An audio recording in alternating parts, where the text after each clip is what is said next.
لس آنجلس. لیدا انایی، حسین مجید و ساسان کمالی. یکی بود که میگفت کریم یا کریم، بگم بدون خیار شور نمیشه.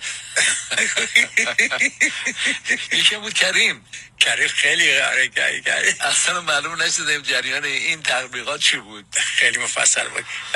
دوستان عزیز، باور میکنید که همین امروز 25 ژانویه است و یک نفر به خصوص یکی بود که میگفت کریم یا کریم، بگم بدون خیار شور نمیشه.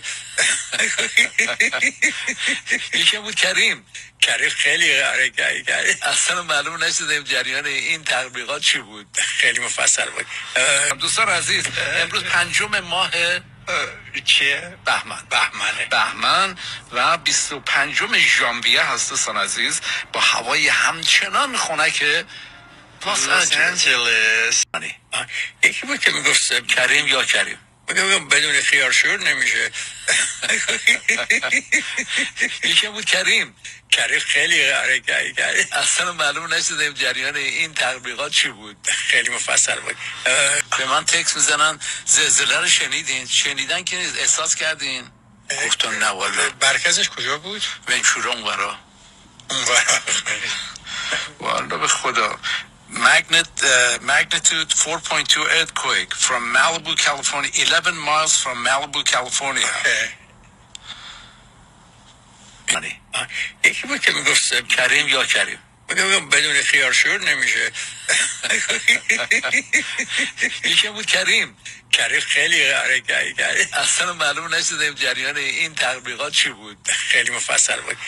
خیلی خنک‌تر میشه. دوشنبه بارون که نمیاد که. دوشنبه معلوم نیست. چرا فکر میکنید؟ همونطور گفتم این دوشنبه برای مراسم میگی؟ نه این دوشنبه خبری نیست.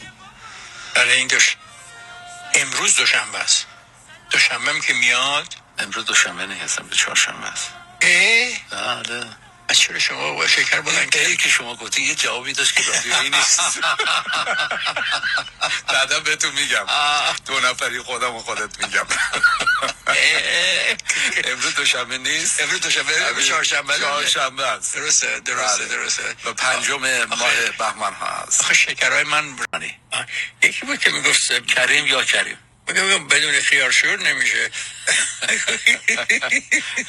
یکی بود کریم خیلی حرکتی اصلا معلوم نشده جریان این تبلیغات چی بود. خیلی مفصل بود.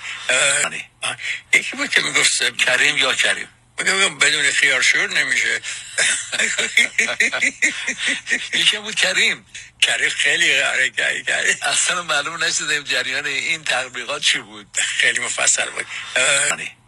یکی بود که میگفت کریم یا کریم، بگم بدون خیار شور نمیشه.